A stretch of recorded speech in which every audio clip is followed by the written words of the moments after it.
They told the people of Millbrook that it was grief, that a young bride's fragile mind had shattered under the pressures of marriage to the richest man in Pennsylvania. That's the kind of story the powerful always tell, one that explains everything while explaining nothing. But that is not the truth you're about to hear. The truth is darker, older. It begins with a room. One room. A room where 5 different women, healthy, intelligent, and full of life, all descended into madness within months of sleeping there. It begins with a man named Jeremiah Hartwell, and it begins with the things that live inside mirrors. You will not hear this in the polite history tours of Beacon Hill. You will not find it in the county archives, except for fragments deliberately left there bait for the kind of mind that knows how to follow a trail.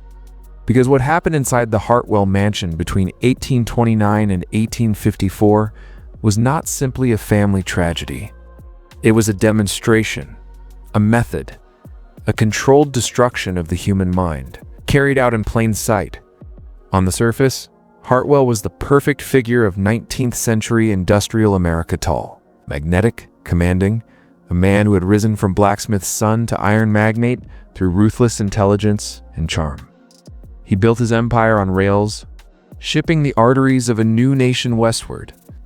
But those who knew him privately, or thought they did, whispered that his interest in people was never emotional, never romantic. It was mechanical. He studied people the way an engineer studies a machine to find the weakest point. And so, when his first bride, Margaret, began speaking to her own reflection, no one wanted to see the pattern beginning to form. Not when the dinner parties still glittered with silverware, not when the business contracts still flowed. But I need you to understand something before we go further. This story is not only about Hartwell, it is about a pattern that still exists. The techniques he perfected in silence behind locked doors are used in other ways now. Not to destroy wives in a mansion, but to control entire populations. If you listen closely, you'll see the same fingerprints on your own life. And once you see them, you can never unsee them. Margaret Dunlap Hartwell was 19 when she entered the mansion on Beacon Hill. All wide-eyed grace and the kind of careful upbringing that taught a young woman how to smile without revealing too much of herself. She was not weak, she was not fragile. In her letters before the wedding, she wrote with wit, with curiosity, the hunger to see more of the world than Millbrook's drawing rooms. But within 3 months of moving into the master bedroom, her family barely recognized her. It started small. Guests noticed her gaze drifting during conversation, as though some invisible sound in the house had caught her attention. A door settling, a floorboard creaking. But the way she would listen to these sounds, head tilted, eyes distant, made people uneasy. Her sister Catherine later said Margaret spoke of the house as if it had moods, like a living thing. By spring, her behavior became ritualistic. She refused to sleep anywhere except the master bedroom, claiming that the rest of the house felt wrong when she left her proper place. Servants began whispering about her habit of standing before the tall east windows for hours, not looking out, but staring at her own reflection in the glass. Sometimes she would tilt her head slowly from side to side, studying herself as though she were looking at a stranger. Then came the dinner party. In front of 30 guests, Margaret stood mid-meal, crossed the room to a gilt-framed mirror, and began a conversation. Not the mutterings of someone distracted, a dialogue. She laughed at responses no one heard. She paused as though listening. She asked her reflection why it looked so tired. The silence in the dining hall was suffocating. Hartwell smiled, tightly guided her away, and the party resumed as though nothing had happened. But that night, the mask slipped. Her housekeeper found her at 3 in the morning, naked, tearing the French wallpaper off the master bedroom walls strip by strip. When asked what she was doing, Margaret answered calmly, "I need to see what's underneath." There was nothing there, only plaster. But she nodded, as though she had confirmed something important. From that point on, she hunted mirrors. Sought them out. Covered ones she didn't trust. Stared into others for hours. And in the quiet, with only her reflection before her, she smiled like a woman who had learned a secret she could never tell. By August of 1830, the transformation was complete. The young bride who had arrived with laughter in her voice now spoke, in murmurs, but not to people. Only to the other Margarets she claimed lived in the mirrors. When her family tried to cover the reflective surfaces, she would tear the cloth away with bloodied fingernails, hissing that they were blinding her friends. She refused food unless she could eat before the vanity mirror in the bedroom. At times, she would lean close to her reflection, whispering so softly that even the servants couldn't hear the words, and then laugh. High and sharp, as though the glass had whispered back. The final rupture came in September. Somehow, she had gathered every mirror, polished silver tray, and even water-filled bowl in the mansion, ranging them in a geometric pattern across the master bedroom floor. Servants described it as a conference. Margaret pacing between each reflective surface, kneeling, listening, nodding, as though taking instruction from a council only she could see.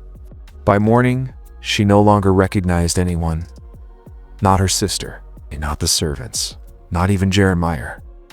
It was then that Dr. Harrison Henley recommended she'd be committed to the Pennsylvania Hospital for the Insane. And here something subtle shifted. Hartwell agreed without protest. The man who had in public played the role of devoted husband seemed ready, almost eager to remove her from the house. Margaret left on a cold October morning, calling over her shoulder to the mirrors in the master bedroom, "I'll be back soon." She never returned. For 43 years, she wandered the asylum's corridors, always searching for reflective surfaces, always speaking to the others. Millbrook society reacted with the expected mixture of pity and gossip. Publicly, they spoke of tragic nerves and delicate constitutions. Privately, they speculated about hereditary madness or whether Margaret had been unfit for marriage from the start. But no one, not one person, suggested that the mansion itself might have played a role. And Hartwell. For 3 years, he lived quietly, rarely entertaining, sealing the master bedroom like a tomb. But those who knew him well noticed something. He had begun collecting books, not on railroads or industry, but on the science of the mind. Not to heal it, to understand how to break it. There is a moment frozen in time when a human being crosses from existence into oblivion. For the Higgins family, that moment came without a sound, without a witness, without a trace. Entered the house the next morning, they found the door unlocked. A pot of tea still warm on the stove, and chairs pulled away from the dining table as if people had just stood up and walked away. A pair of children's shoes rested by the front door. The clock on the mantel had stopped at exactly 2:17 a.m.'s spring mechanism broken, though no one could explain how. Upstairs the beds were made, except for the smallest room, where the sheets were twisted and the pillow damp as though a child had been crying there. But there were no signs of struggle, no blood, no overturned furniture. The family had simply ceased to be. The police began their search with optimism. A missing persons case, they thought, was a matter of hours, maybe days, before resolution. But days became weeks. And then came the detail that changed everything. No one in the surrounding counties could recall seeing the Higgins family at all in the past 3 months.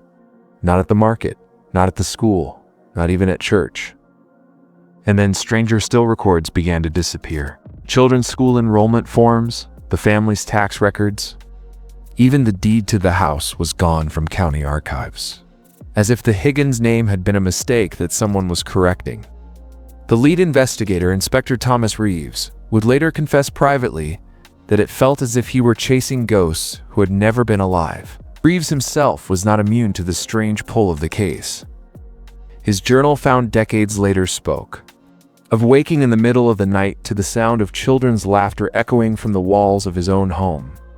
Even though he lived alone, by autumn of 1965, the case was officially closed, stamped with a single word, unresolved. But behind that official stamp lay another truth, one that officials dared not write. That truth was whispered between officers. Over whiskey glasses, the Higgins family had been erased, not just in the flesh, but in history itself. It was as though someone, or something, wanted them gone, not merely from the world, but from the memory of the world. The back of the Whitmore homestead had a door no one spoke of, a narrow oak panel. Blackened with age, bolted from the outside. The townsfolk called it the parlor, though no one had ever seen what was inside, even the four wives, when asked, would avoid the question entirely, their faces clouding over, eyes shifting to the ground, as if the air itself could overhear. On the night of July 14, 1847, a storm rolled in from the Wasatch Mountains. Lightning carved the black sky in jagged lines, and the wind howled like the chorus of 1,000 unseen mouths. It was on this night that a neighbor, Jacob Miller, swore he saw movement behind the small barred window of the parlor. Not just movement, but a face, thin, hollow-eyed. Not one he recognized. Most disturbingly, not one of the wives. When he brought it up in the church meeting the next morning, the preacher's voice went sharp. Brother Miller, the devil's work is not ours to name. The congregation shifted uneasily. That was the last time anyone in public mentioned the parlor. But privately, rumors swelled like a boil. Some claimed Mr. Whitmore kept a dying relative hidden there, refusing to let him pass into God's hands until the right signs appeared. Others whispered it was a prisoner, a man who had crossed him in business. A darker few insisted it wasn't a man at all, but a child, grown strange in the darkness, unable to face the sun. Years later, after the Whitmores had vanished, a sheriff's deputy was sent to catalog the property, his notes now locked in a county archive. Describe what he found when the parlor door was finally forced open. The air was foul beyond breathing. Inside, only a chair with iron restraints, a wooden basin stained deep, and the remnants of a woolen blanket. No food, no sign of who had been kept here, or why. And yet there were finger marks, dozens of them carved into the inside. Of the door, some small, like a child's, some too long for any human hand. From that day, no one stayed in the Whitmore house after sunset and the parlor. It was nailed shut, then boarded over, but wood rots, nails rust. God. And in a land like the Utah Territory in 1847, things buried have a way of clawing back to the surface. There are certain sounds that cannot be explained. Whispers without mouths, laughter without joy, a hum so deep it feels like it's vibrating inside your bones. For Timothy Caldwell, these sounds became part of his reality. They didn't come from the wind. They didn't come from the creak of the house. They came from somewhere else, somewhere inside him. By 1869, he was only 2 years old, yet he would sit for hours in silence, head tilted, listening to something no one else could hear. Witnesses, and there were many, claimed they saw his lips moving, as if in conversation. But there were no words, just strange syllables that sounded ancient, almost ritualistic. When a local physician tried to examine him, Timothy refused to open his mouth. His eyes locked on the man, and the physician swore later that he felt an overwhelming sensation of being pushed out of his own thoughts, as if the child's gaze had reached in and taken control. Neighbors began to speak of him in hushed tones, calling him the Hollow One, not because he looked empty, but because he seemed to pull the world into himself. The family began keeping Timothy in a locked upstairs room, but even then, at night, people swore they heard his voice outside their windows. And then came the incident that still haunts the town's older families, the night the church bell rang at 3:17 in the morning, long after the building had been locked and abandoned for years. When men from the village rushed to the site, the heavy oak doors were wide open. Inside, sitting in the center aisle, was Timothy, alone. No footprints in the snow but his own. Yet witnesses said they felt a presence behind them, shifting.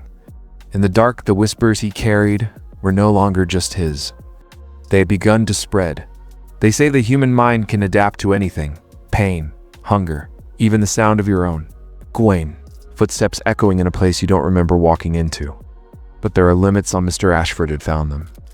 When the sheriff's men finally breached the padlocked upper floor of his estate, they expected the stench of decay, or the chaos of a hoarder's den. Instead, they found a room so perfectly empty it felt wrong. No dust, no scent, no marks on the wooden floorboards. Just walls that seemed to drink in the light. In the center sat a single, low table. Upon it lay a journal with brittle pages, and a pen still wet with ink, as if he had been writing only moments before. The entries inside were not dated, but numbered over 400 in all.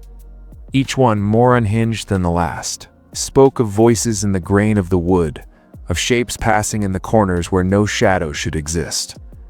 He wrote about a threshold, and how he had been summoned to keep it shut. One passage stopped the investigators cold. The hollow room feeds on attention. The more one looks, the more it breathes. I am the seal.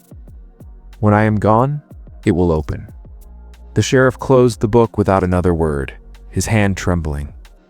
But there was something else, a subtle detail only one deputy noticed. In the far corner, there was a crack in the wall about the width of a thumb, and he leaned down to peer inside. He swore he saw movement, not the skitter of an insect, but the slow, deliberate turning of something alive. He jerked back, pale as bone, insisting the crack had blinked at him. That night, the sheriff ordered the room boarded up, refusing to catalog any of the objects found inside. Yet witnesses later claimed to see faint light glowing behind the planks, pulsing in a steady rhythm like a heartbeat. The official report would state that nothing of value was recovered from the upper floor.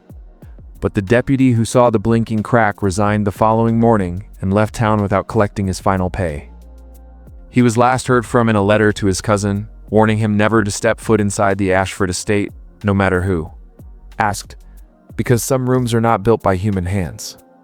By the autumn of 1873, the Richter household had become a fortress, not of protection, but of paranoia. Emma's condition, if you could call it, that was escalating in ways that shattered every comforting boundary her parents had clung to. She no longer spoke in the same voice she had been born with.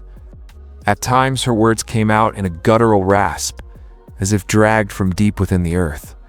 At other times, they emerged in a perfect imitation of someone she had never met. Voices of the dead, names they could not have known. But it wasn't just her speech. Emma's body seemed to be adapting to some unnameable force. The faint marks on her wrists from the earlier episodes had deepened, now almost resembling symbols not written with ink, but formed beneath her skin, as though carved from within. A visiting physician, a man with 30 years of medical experience, examined them only once before locking his bag and refusing to return. He told Emma's father, "There are things in this world that medicine was not meant to touch." Her mother tried to keep her confined to the upstairs bedroom, but confinement only seemed to provoke the phenomenon. On the night of October 19th, neighbors reported hearing screaming not of terror, but of reechoing across the fields. When her father forced the door open, the window was smashed, and Emma was gone. They found her at the edge of the woods, standing barefoot in the frost, eyes fixed upward, mouth moving soundlessly. Witnesses said she was staring at a patch of sky where no stars shone, as though something vast and invisible was watching her from above. Her breath was slow, unnaturally slow, as if she no longer needed air like the rest of us. When her father touched her shoulder, she turned not with fear, but with a look of recognition that chilled him to the bone. She whispered, "You've come back for me." That night, Emma's parents made a choice they had resisted for months. They sent for someone outside the realm of medicine, outside the church's blessing, outside the law. It was a decision they would not speak of for the rest of their lives. They believed they were summoning help. In reality, they were opening the door even wider. By the autumn of 1902, the Higgins case should have been over. The search parties had dissolved, the press had moved on to fresher tragedies. And most of Selkirk's residents, either by exhaustion or quiet coercion, had accepted the official verdict. The sisters were never here. But deep in the archives of the county hall, behind a locked door marked deeds and land use, a final piece of the puzzle was rotting in silence. It was not a map. It was not a diary. It was a ledger, its pages brittle, its ink brown with ads recording payments. To whom, that was harder to decipher. The names were coded, replaced with single initials. But the sums were enormous. More than the average man's wages for an entire decade, handed over in single entries. And one detail was unmistakable. Every payout coincided exactly with the day after a witness recanted, or a lead went cold, or a rumor was officially proven false. This wasn't disinterest. It wasn't incompetence. It was orchestration. The final entry in that ledger was the most chilling. A single payment marked only with the words for silence. Complete. The date? 2 weeks before the official closing of the Higgins file. Who received it? The initials matched no known local, no government official, no clergy member. But the handwriting was the same as the man who had signed off on dozens of other cases in the county cases that also ended abruptly. No resolution, and with records mysteriously vanishing from the shelves. Some say he was not a man at all in the way you or I might understand it. He was a fixer for something older. Something that used Selkirk as just another testing ground. A quiet arena to measure how efficiently memories could be erased, stories reshaped, and truth turned inside out. If that sounds dramatic, then consider this. Every missing page from the Higgins file was replaced not with emptiness, but with a single white sheet. No ink, no type. Just a faint watermark in the Centera design that was neither crest nor emblem, but something far older. Something carved into stone over the archway of the abandoned building where the sisters were last. Seeing that symbol was not forgotten. It was waiting. And if you think the Higgins mystery was just a moment in time, you might be standing inside its continuation right now. History is not a record of truth. It is a stage play, carefully choreographed performance designed to keep you sitting quietly in the audience, applauding at the right moments, never daring to question the script. The official accounts of what happened here, the neat reports, the polite obituaries, the hollow condolences, are not history. They are damage control. Because if they told you the real ending, the one whispered in certain circles but never printed, the stage would collapse. In the days after the final official statement, the property was sold under a false name. Files, photographs, and evidence were removed by men with no badges but far too much authority. Entire town records from the decade were misplaced in a fire that, curiously, only destroyed that one cabinet. And yet, something still remains. Locals speak of it in fragments. Box in a forgotten attic. A diary with 3 pages torn out. A photograph with faces scratched away. None of these things are enough to prove anything, but together they form the outline of a shape they don't want you to see. That shape is the truth. The truth is not some poetic abstraction. It's ugly, heavy, and dangerous. It tells us that the disappearance was not an accident. It tells us that the events here were part of a pattern stretching far beyond this one family, one town, one century. But here's the real danger. It tells us that they are still here. The descendants of the ones who started it. The same names, the same quiet influence. The same ability to erase you if you get too close. You're supposed to feel closure when a story ends. That's why they give you headlines like "Case Closed" or "Tragedy Resolved." But there is no closure. Here, there is only a silence that demands you choose. Do you step back into the comfortable lie? Or do you keep walking toward the dark corridor that leads to the truth? And if you do, you may find that the truth has been waiting for you, watching you. Because once you hear it, it never lets you go.